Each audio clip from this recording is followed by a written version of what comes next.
Well, thank you guys so much. We always say, and it's true.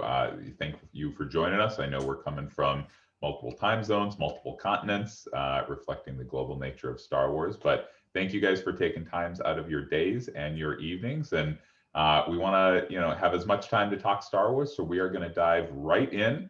Again, we're going to get through 5 rounds of questions with everyone. So we will move quickly at the end if we have to. But we will start with Volker from Star Wars Figurin'. Hey, how you doing, Patrick? Hey, Volker, not bad. How about yourself? Yeah, not too shabby. That's good. So let's start with question number 1. It's always the same problem, so unfortunately I have to remind you guys. You just showed us a couple of Hasbro Pulse exclusives, and sure enough, it's for the United States, Canada, and the UK. None of them are shipping to Germany. None of them are shipping to Europe. So it's not only the question pertaining to Germany, it's basically regarding everybody wants to get the stuff in Europe. So how will fans be able to buy the 6-inch Power of the Force Cantina, the Trapper Wolf, and all that other stuff? Absolutely, yeah. So I think this is an easy answer and hopefully a good one, but these are PulseCon exclusives. They're not Pulse exclusives. And I know that probably seems confusing or the same thing, but basically these are exactly the same as San Diego Comic-Con exclusives in the past. They just shifted to PulseCon because there is no San Diego Comic-Con this year in July. And so just like those San Diego Comic-Con items in the past, they'll be offered at conventions or retailers in other markets. And I did look into this recently. I know that there are quantities of at least some of these items being offered in all of kind of the major global regions in Europe, in Latin America, in Asia Pacific. I don't know specifically kind of which markets, but these items are being run at the same kind of ratio we see on other items. Between the US, Canada, and UK on the one hand, and then other markets on the other hand. So these items will be available just like San Diego Comic-Con items in the past. Well, I'm sorry to interrupt, but I've been told that we won't get the Trapper Wolf and we're not getting the Cantina. So, and there's also no sign of the 6-inch Power of the Force figure cards. Okay, I can certainly look into it. You're saying for Germany specifically. Right, I would appreciate it. Yep, I can look into it for Germany. Absolutely. Thank you. Absolutely, no problem. All righty, David from Endor Express. Good morning. Morning.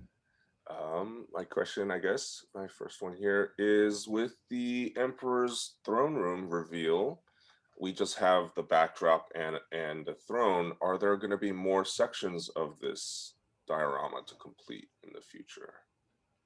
Nothing currently slated, but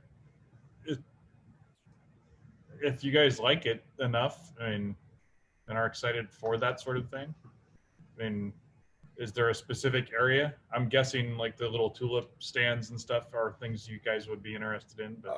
I guess maybe like just part of the stairs, so you could have Luke and Vader in front of that. But I guess we could do that on our own. But I was just curious since it's on the box. So yeah, well, not like I said, nothing currently planned to tell you about. But I think when you get it and get the box opening experience, you'll kind of see a bigger picture of how that whole thing works there too. So there's a little bit of environmentalness to the box. Absolutely. Awesome. All righty. Up next is B from Rebel Scum. Hey, B. Oh, I think you're on mute, B. Now I'm unmuted. Hi, how's everybody doing? Great. How about yourself? I'm doing pretty good. My question's for about the vintage collection of Bo-Katan. She has an interchangeable head and helmet, and extra heads are rare for Hasbro. So we were wondering if this is a policy change or a one-off or something we might see going forward. Well, in this one in particular, and really in all of our figures, we kind of look at them on a case-by-case basis of what's best.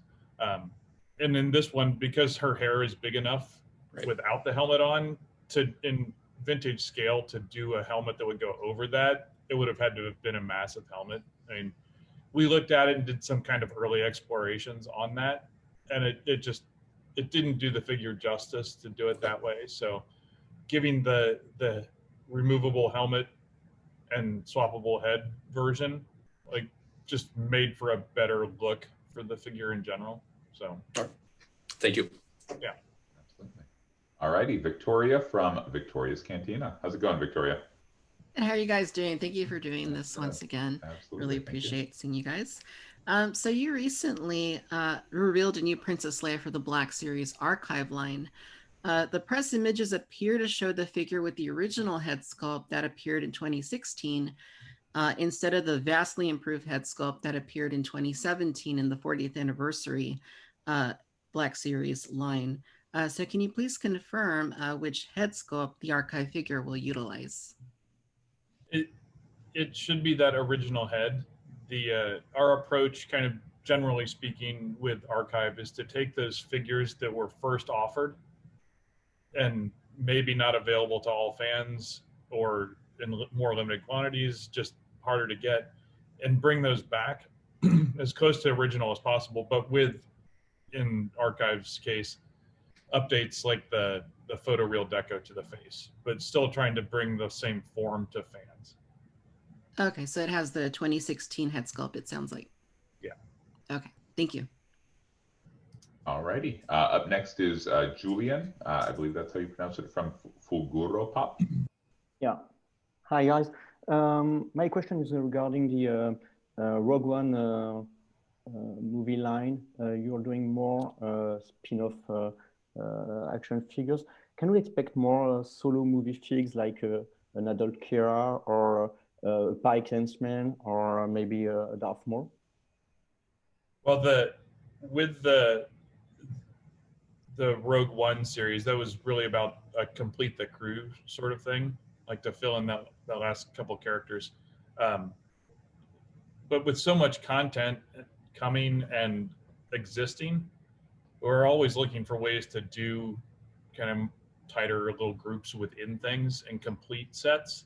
So I don't have anything specific for you, but it is kind of a general look that we put across the thing as we're talking about new figures and ways to address that, to make sure we complete things that are missing from crews or groups of characters. Thank you. Cool. Awesome. All right. Mark from Fantha Tracks. Hey, Mark.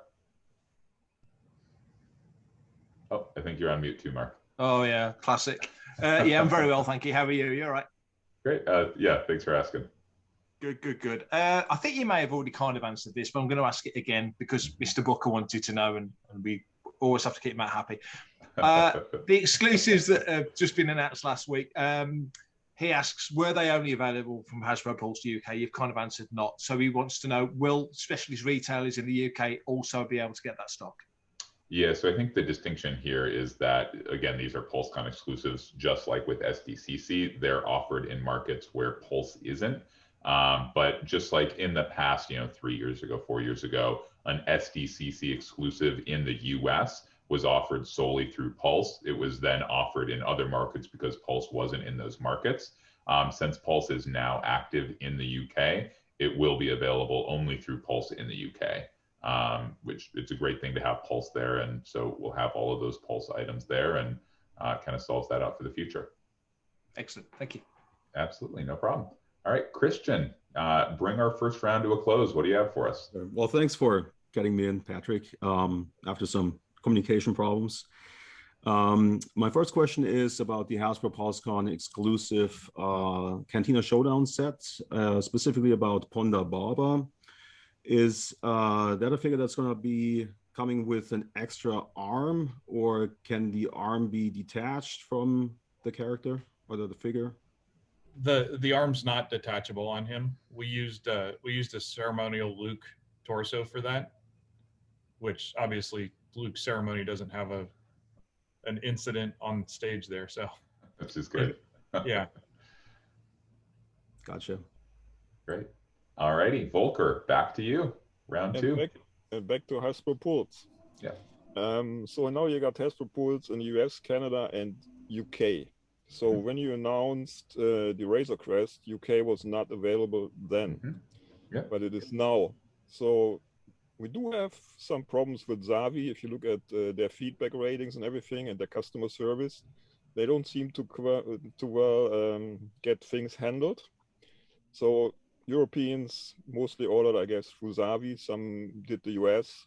So couldn't there be like a solution for like reshipping those through Hasbro ports or something like that? I mean, obviously not the Xavi orders, but maybe United States order, stuff like that. And when will you expand Hasbro ports to the rest of Europe?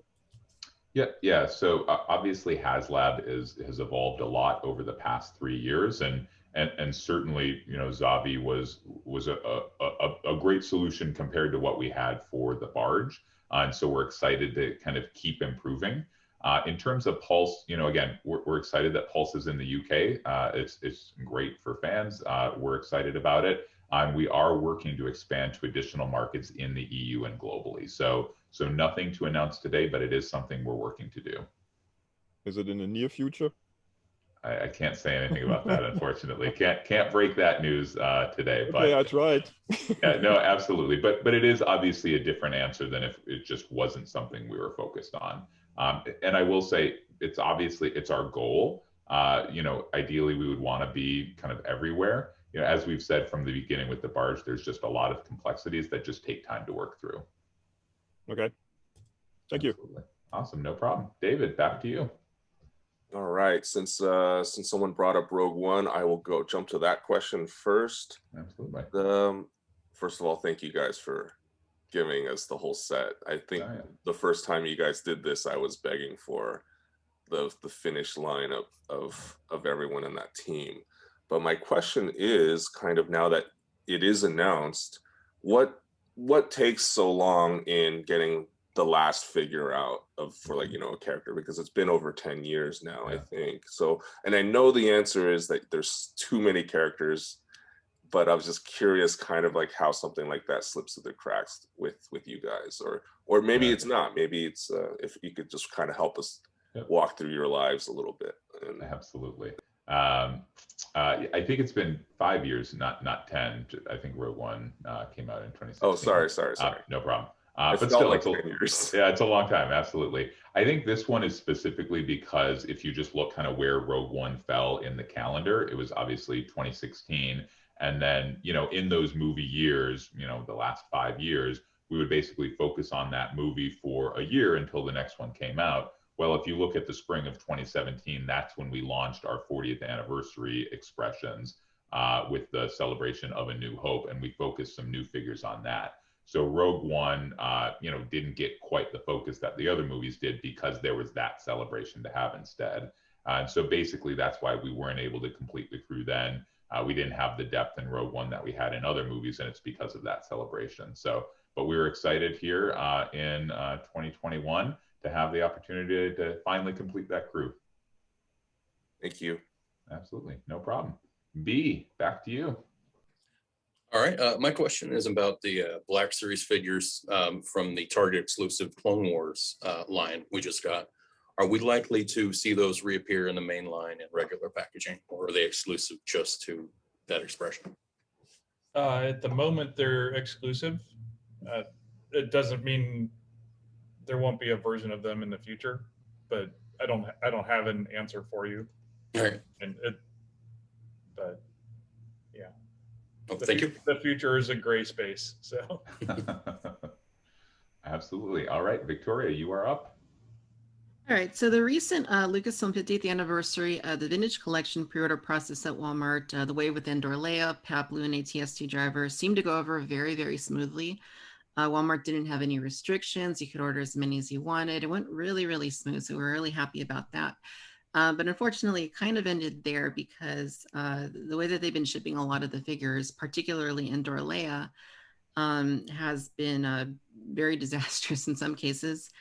I've seen some that are just folded up like origami and just kind of like shoved into a mailer, and it seems like it would take more effort to do that than to just put them in, you know, normally. But that's what some of them are showing up. So after they improved the process as well for the Incinerator Trooper and the Deluxe Mando figures, those arrived pretty well. So this was a little surprising to see. So since Hasbro always says that the packaging is part of the product, especially with the vintage collection, would you consider a way to better ensure that the retail partners understand that position, and that perhaps by offering some options, for example, could be like a clamshell that maybe a couple dollars more, you could get a clamshell with your figure, kind of like what you guys did back in 2004 to 2006 with vintage style figures, or even offering, maybe making a way for retailers to carry like a complete case assortments that they could ship to customers as well. Absolutely, yeah, no. So a few different things in there. I think high level, like we're always trying to improve things, and we improve things a little bit, and then other things pop up. But it is good to hear that, you know, that was the first time we kind of separated the pre-order from the reveal, and it was to make sure that it did go smoothly. And so we were happy to hear that fans had that experience. But you're right, we do feel that the packaging is as important as the product. We're committed to that. I think two things here. One, we do, you know, read the comments, we read the feedback, and we share that as much as we can, because our retail partners, you know, within their constraints, want to improve the process just like we do as much as possible for the fans. Things that are in our control. This is some news we're breaking here this morning. You know, I think I teed it up in the first round of interviews as not big news, but people have been excited, so that's good.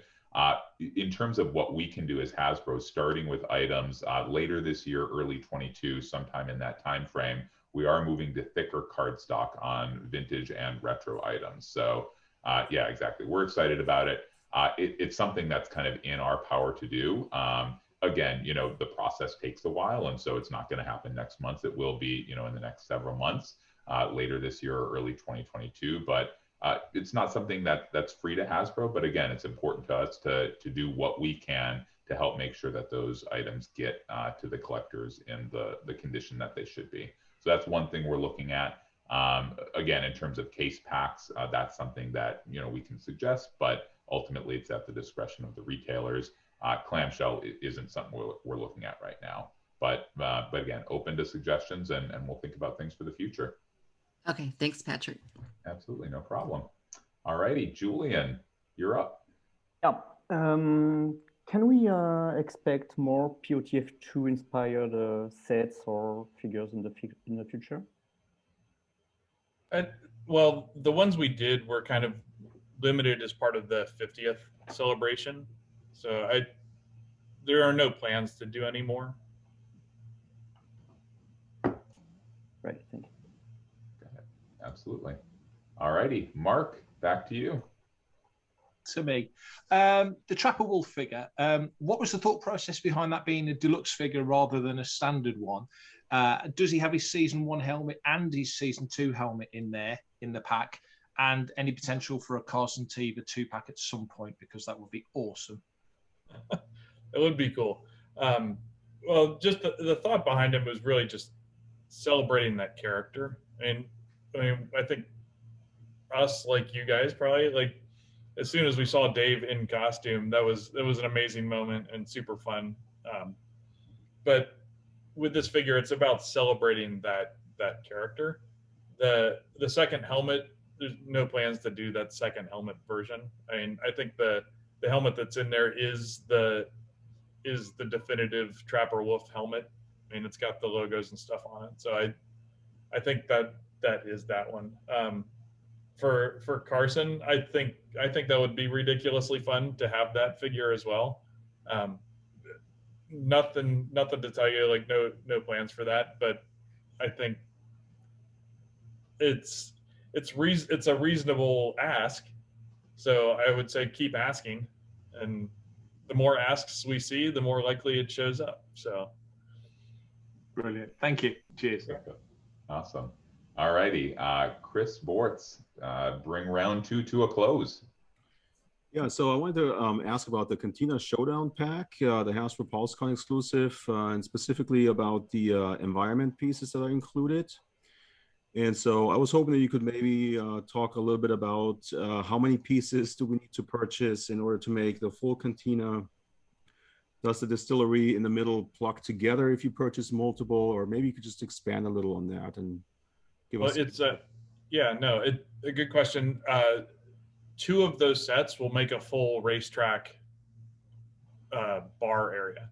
So the little round section of the bar is separate from the straight section, and then the backdrop piece is designed so that you can nest 2 backdrop pieces back to back, and kind of fill in that cacophony of pipes and stuff. And then the bar pieces themselves, you can reconfigure to create the full racetrack shape. So Okay. So it's 2 sets basically. two sets gives you plenty, and gives you 6 cups, I think, total. Okay. So Okay, thanks. yeah. Awesome. All righty. Back to the top. Volker, kick off round 3. Quick and easy one. The Emperor in the Emperor throne room, will it come carded or loose? It is loose. Well, it's not on a card. He's blistered to the throne. Okay. Boo. So no carded version, but you'll see when you get them and you open the package, the opening of that, he's in the throne. It's kind of a really neat experience for how it opens and It's how like a kind of display when you open it up. yeah, exactly. Ah, okay, cool. Awesome. All righty. David, back to you. All right, my question is regarding Trapper Wolf as well. I was hoping if you guys could I was maybe just a request that we get a variety of different bodies to be used for these figures so that we could get characters like Carson and Porkins and maybe a more accurate Dave Filoni as well. Yeah, it's something we'd love to do.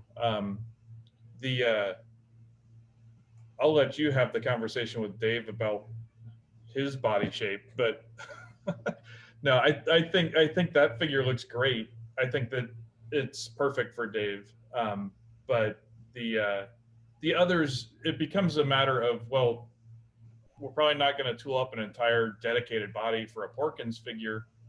So then, because if we did, we'd be sacrificing some other figure out of the line that might be a more important figure.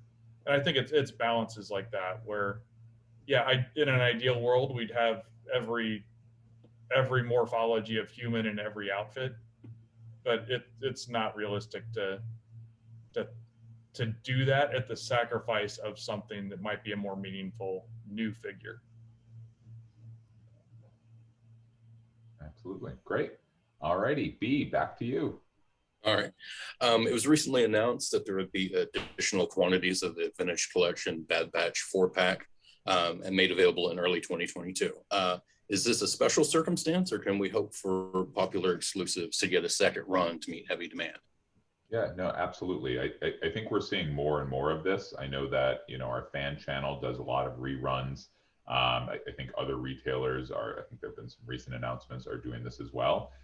We've said this on other interviews. Maybe it was this one. I'm losing track at this point. But basically, we're all on the same page here. Like fans, retailers, and Hasbro, if fans want to buy figures, like there's no rational reason why anyone would not want that to happen. And so, yeah, if there's, demand out there, that Amazon set did really well. I think it was, the #1 item on Amazon for the day. And we put out normal quantities and there was just a lot of demand for it. And so, yeah, absolutely. If there's additional demand for something, we're going to work to produce more of it because it makes sense for everyone involved. Great. Thank you. Absolutely. All righty. Victoria, what do you got? All right, so spinning off of my last question, the pre-order process for the Vintage Collection exclusives at Walmart has been really great lately. However, this hasn't been the case quite for Black Series, and I'm thinking of Crosshair, I'm thinking of Captain Rex, which didn't go up when they were supposed to, and then Walgreens, the 212 Trooper didn't go up at all, still hasn't gone up. So, I mean, it's no surprise. It can be really frustrating when collectors take time off from work and arrange their schedules expecting a pre-order to go up at a certain time, and then it doesn't happen, or it goes up a little bit later and then they miss it because they had to return or to whatever they were doing. The Vintage Collection Bad Batch 4-pack is another example of something that did sell out in minutes that you just mentioned. And I missed it too. It actually got announced like really early at West Coast time and then went up for pre-order before I was even awake that day, so I missed it. So firstly, what specifically are you doing to improve the pre-order process so that not just some pre-orders are successful, not others? And going forward, could you consider announcing things with enough notice so that perhaps we are aware pre-order is going to go up with more than a couple hours notice?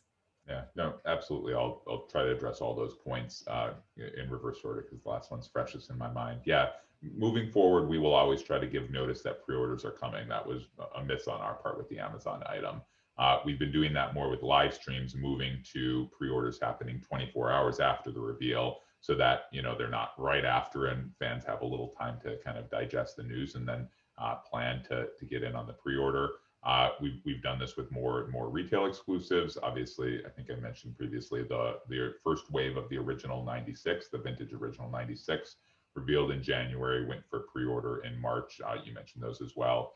And additionally, as we've stated, for some items, we just won't have pre-orders. Like, we think it's a better experience for them to be revealed and then just go on sale at the normal time, like we used to do it. You mentioned the Walgreens one as well. That was a miscommunication on our part. There won't be a pre-order for that one just because we didn't feel confident that it would be a positive experience. And so that one, I believe it's later this year, early 22 is when that one will go on sale. And that'll just go on sale like normal. And so it'll be kind of a return to that process. So we are exploring those different things, and it's a good suggestion to make sure we provide time. We will absolutely do that moving forward. We're open to suggestions on how to continue making that process one that's positive for fans in terms of what we had in the past and not negative.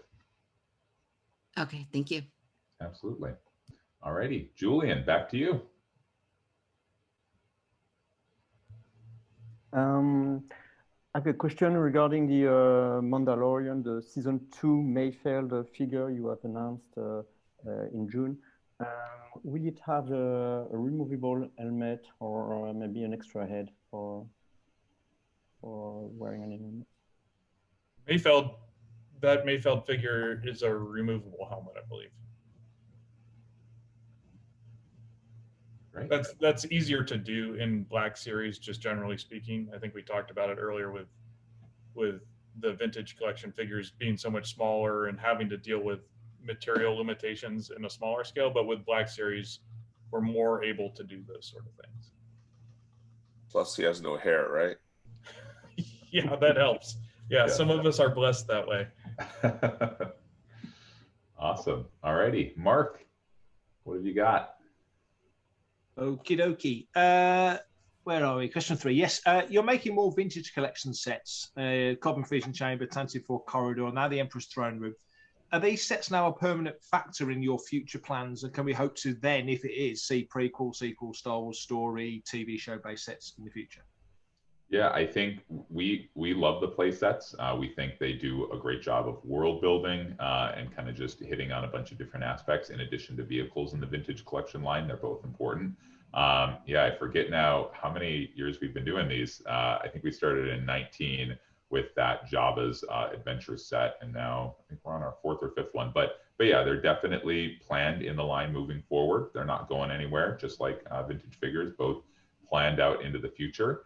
In terms of where we draw that from, just like figures, you know, kind of the whole Star Wars catalog is open. So let us know which ones you guys want to see, because we definitely pay attention to those comments and work those into the line.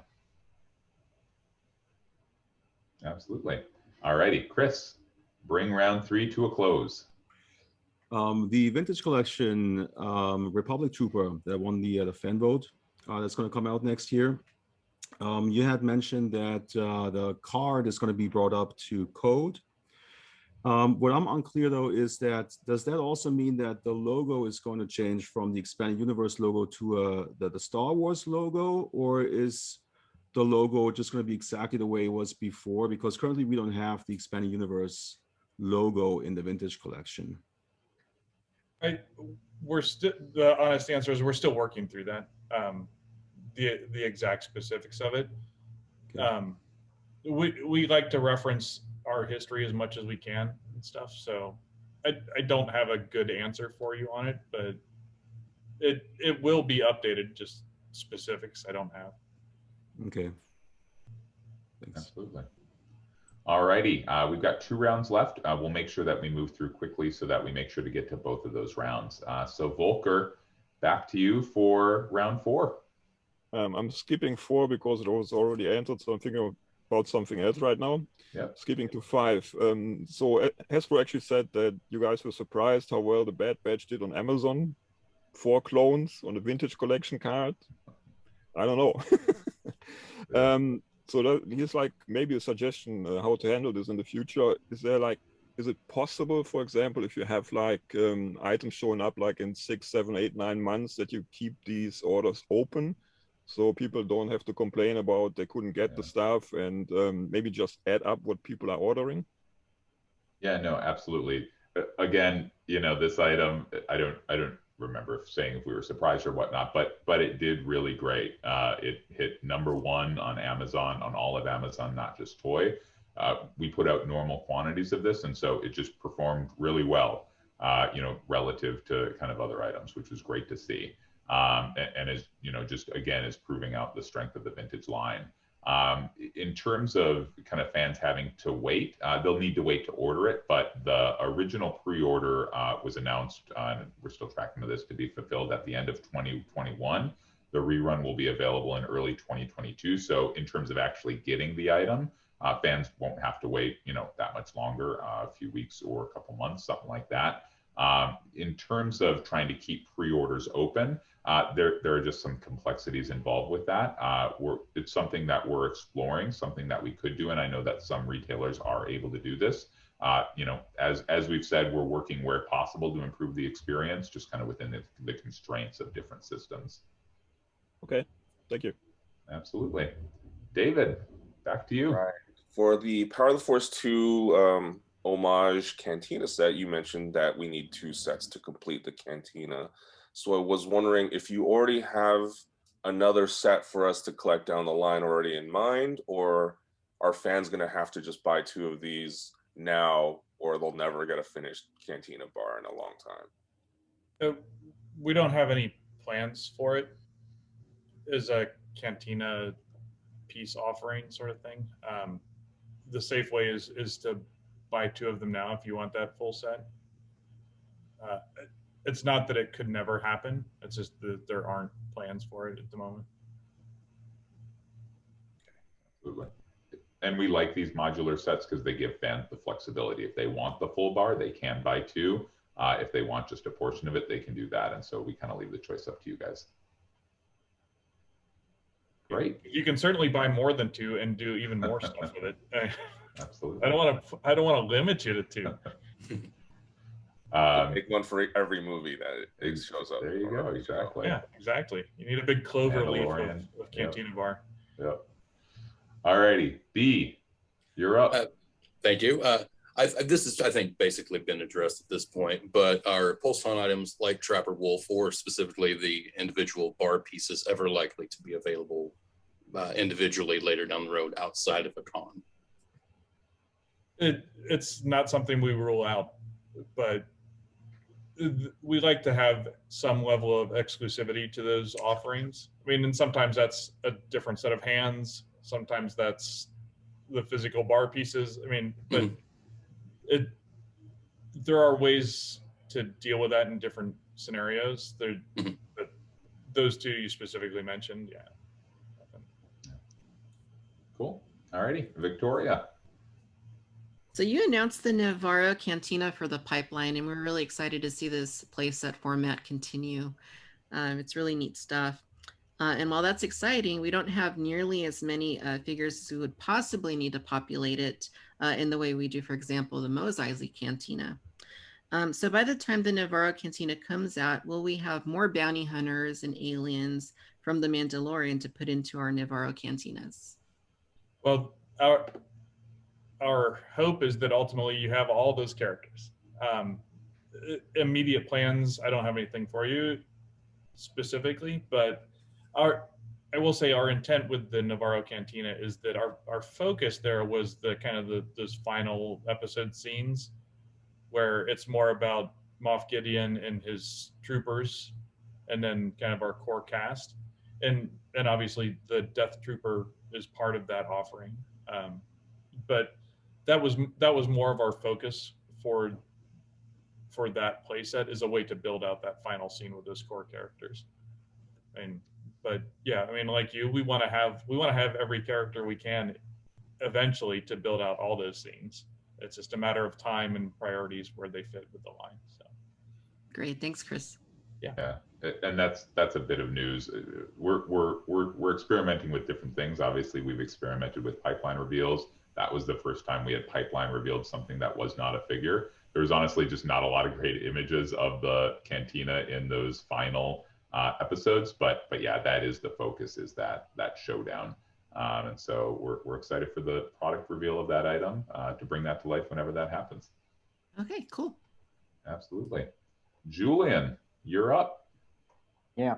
Two of my questions have already been answered, so I'm gonna, if you don't mind, ask something else. Hasbro announced 2 years ago that they were going to use less, if not no plastic at all in their packaging. How is it going on? Are you planning to do it soon? At which do you have a timeline for it? Yep. Yeah, we have nothing to announce at this point, other than, again, we're still committed to that. And honestly, I think Chris and I and everyone, we're proud to work for a company that kind of prioritizes the importance of our world. And it's obviously toys are important to us, but so are larger world concerns. So we're still committed to that. We're proud of that. And whenever we have news to announce, we'll make sure to share it with everyone. And looking forward to the discussion at that point. Thank you. Great, absolutely. Mark, what have you got? I have got another question. Regarding the character naming in the Bad Batch 4-pack, there's a figure that's down as Clone Captain Ballast. Looks an awful lot like Captain Hauser from Devil's Deal last week. Was that a late change by Lucasfilm? Was there a mix-up at some... What's the story with that? Or are indeed they completely separate characters? Yeah, these fan site interviews are well timed because it's good that we're able to address that. No, yeah, so we're aware of it. It's the same character basically, and right. So as always, we've read a lot online, and we appreciate the attention to detail. Nothing gets by Star Wars fans, which is not true of all fans. Star Wars fans are the best. But yeah, we're aware of the name discrepancy. Basically, this comes down to production schedules. And again, where possible, we always want to get figures out time to entertainment or shortly after entertainment. But just this sometimes happens due to production schedules. Things change, and just with this figure, it's not possible to change the packaging. It's too far gone. And it's not the first time. An example from the past in 2016, all Jyn Erso figures, you guys might not remember, I don't know, were released as Sergeant Jyn Erso. Because when we were developing packaging, she had that rank, ultimately didn't in the final movie, and subsequent Jyn Ersos have been reflective of her final role. So that's basically the story there. Yeah, well, and I'll add too that I think it's a, I don't want to say symptom, seems like a bad word, but it's indicative of how tight our relationship is with Lucasfilm and our partners there, that we're working on stuff in advance when things aren't necessarily completely nailed down. So it's great that we get to work that far in advance on things. And this is just one of those things that occasionally happens where the name changes over the course of time, but it speaks to the depth of that relationship, which I think is nice. Fans will be happy because Hauser's gone down a storm. So folks love the characters. So it's all good. Very good. Absolutely. This will be a great item to own 50 years from now. It'll be the next rocket firing Boba Fett. So it's the new Forlom Zuckuss. Yeah, exactly. Cool. All righty. Chris, round 4. It's all you. So I wanted to touch up on what Victoria brought up with the pre-orders. She already mentioned a few things, but I wanted to add to that. I just want to point out that it's really difficult to be on 4 or 5 different websites at the exact same time. So if you say that pre-orders go live at 1 p.m., tomorrow, and then we have 4 or 5 different retailers, it's pretty tricky to be there at the exact same spot because, like the retro collection Boba Fett, for example, on Target, that sold out within a minute. So, if you get hung up somewhere else or a retailer doesn't put up their product, on time, you're just kind of scrambling for 20, 30 minutes, hitting refresh constantly and trying to be there when this goes live. Is there any talk about, spreading this out better or having the retailer maybe take more units and sell more units so we just have more time or a better opportunity to get these products? Yeah, a couple of things in there. I'll try to hit them both. We've talked about separate times. I think the challenge there is it might get overly confusing and hard to keep track of kind of which ones are going live at which times, but we understand that there's a balance there and potential frustration either way. I think your second point is the goal, that these things don't sell out in a few minutes. And so, certainly we're having conversations with retailers. Again, we all want to make the experience as positive as possible. And so that is something that's happening. I think the retro Boba Fett, I don't think we'll see kind of quantities like that again. So yeah, we're aware of kinks in the pre-order process. We're trying to work through them where possible. Again, as mentioned, in terms of spreading things out, I don't think we'd see like 1 o'clock and 1:30 and 2 o'clock. That might get confusing. But like I said earlier, in some cases, waiting on a pre-order for a reveal for a month, or waiting until it actually goes on sale. So we are looking at spreading things out in that way. Okay. Well, thanks, Patrick. Absolutely. All righty. Kicking off our final round, let's go back to Volker. Oh, it's me. Okay, I'm going to make up a question here. Somebody just mailed me something. Can you shed some light about the ratios, Black Series compared to vintage? Not like production numbers, like exact production numbers, but maybe like the ratio if Black Series outsells vintage by so much, or maybe vice versa. And in case vintage is behind, how can we change that? Yeah, I don't think we can say anything even kind of generally. I would just say kind of both are important to us. And I know we say that a lot. I know there's always rumors that one or the other is going away. Neither of them are going away. Both of them are important to us, and kind of the fan bases for both are important to us. We wouldn't want to have either of them go away and have a strong, passionate Star Wars fan base out there left without the scale and the expression and the brand that they care about. So they're both important. I think with vintage collections specifically, we've talked over the past year or so about seeing really strong response from the community, both in terms of online and in terms of sales. And we've mentioned in the past that we are slowly increasing the amount of vintage. And I think we're seeing that this year. We've said previously that 2021 is going to see the most new characters in the vintage collection since TVC 2.0 has come about. Now, that's not the most newly tooled characters. That's also not, including repacks, but the most new characters in the line. 2022, we hope, is going to be even better. And so I think for us, it's not about vintage versus Black Series. It's about making sure that both scales are doing well on giving the fans what they want. And we're hoping we're making good strides in that direction. Cool. Thank you. Absolutely. David, final round. What do you got? Finishing up. So we're already seeing a second version of Crosshairs in the Black Series line. Can you give us an idea of when fans can expect to finish their Bad Batch? Would it be by 2022, hopefully? Absolutely. What characters are you considering within that? Echo, Omega. Got it. Yeah. So in terms of Omega, we've already pipeline revealed her. So she is confirmed as coming in the Black Batch. Yep. Which is great. So in terms of timing, that'll be, sometime in the front half of 2022. Again, pipeline reveals are for items that are a bit further out. And basically on Omega, Lucasfilm wanted that introduction to be revealed in the show, which was great. Saw a positive response. So this was a character like Grogu or, Luke Skywalker in Episode 7. All assets related to that character were held back to protect that. But like I said, she's definitely coming. In terms of Echo, we haven't said anything one way or the other. We love the Bad Batch, and we'll see what happens with that crew. Thank you, guys. Absolutely. B, back to you. All right. Well, keeping it in the Bad Batch family, can you guys talk about how Black Series Tech is missing his trademark goggles and how that decision came about? Well, I would say he's not missing them. They're just included as part of his helmet. Yeah. And I think it's another one of those things where, like the Hauser name, where because we're working with Lucasfilm so early on these things, their early animation assets are showing the figure, and they're there without those goggles on as a separate piece.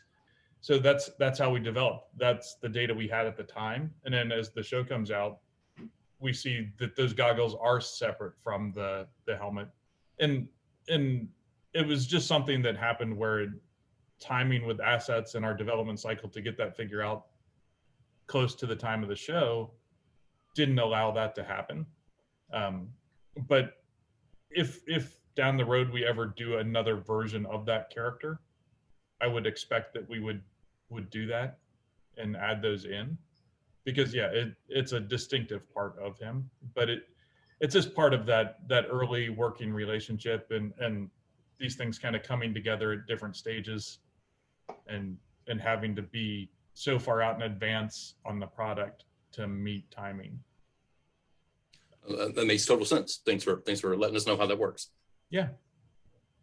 Great. Awesome. All righty, Victoria, back to you. All right, so continuing on the theme of cantinas, the new Black Series Obi-Wan, Ponta Bob, and Dr. Evazan is a really exciting reveal because it has been so long since we got a Cantina alien in 6-inch, I think 2013 Greedo, and one of the first waves. And that was 8 years ago. I think for Vintage Collection, the last newly tooled figure we got was Mosip back in 2015. So generally speaking, newly tooled aliens are far and few between both scales. And while we know you can't speak to specifics regarding unannounced releases, is there any hope in the near future for collectors of both Black Series and TVC when it comes to more newly tooled or never before offered Mos Eisley Cantina characters? Hashtag Time for Tonica. I knew that was coming. Is she an alien now? I don't know. In any case, for Cantina aliens, you know, again, like you said, we can't comment on the future. We know that the Cantina is a beloved setting for both Vintage and Black Series fans. It obviously is in the original trilogy and in New Entertainment. And so it's a great locale. And we know that those aliens are, you know, some of the first figures that Star Wars fans fell in love with, and obviously some of the first characters that brought that world to life. So it's definitely on our radars. I think at the same time, there's just so much new media, and we know that fans are clamoring for those figures. But that being said, I think you know, we'll definitely see some more Cantina at some point in the future. So it's definitely on our minds. Okay, great. Absolutely. Julian, up to you. I'm good. Pass. Oh, sounds good. Thank you. All righty, no problem. Mark, what have you got? Oh, what have I got? I have. It's kind of a speculative kind of question. It's the 25th anniversary of Shadows of the Empire, and back in the day, there was a line of figures. Can we hold a candle for any hope that there may be some reflection of that at some juncture? We don't have anything in the works to tell you about. No, we're not here to reveal that Shizor is coming or anything crazy. No. But I think Shadows of the Empire was an important part of Star Wars and kind of that publishing and really not even just publishing. Like, it was a whole multimedia experience. I know I bought a gaming system just to play that game, so yeah, it's on our radar, but nothing to surprise you with here. So cool, thanks. Absolutely. And Chris, close us out. Sure. The Lucasfilm 50th anniversary, we've seen over 30 Black Series figures with the 50th logo on the packaging versus 6 in TVC. Is the 50th Lucasfilm celebration done with TVC for the rest of the year, or can we maybe expect a few more products with the logo on it? Yeah, there's still a lot of Lucasfilm 50th to come. I think we mentioned that in the last live stream. It really is a full year celebration. And I will just say we're not done for either scale. So there will be more. Again, kind of both scales are an important part of the history. Obviously, the vintage collection or super 3 3/4 inch for a longer time, but Black Series more recently. So yeah, there's more to come for both. Okay, cool. Awesome. Well, thank you guys so much. Again, I think I said this at the top, but we really enjoy this, and we know that you're taking valuable time out of your evenings or mornings or wherever you may be. But just thank you guys so much, and we look forward to doing this again at some point soon.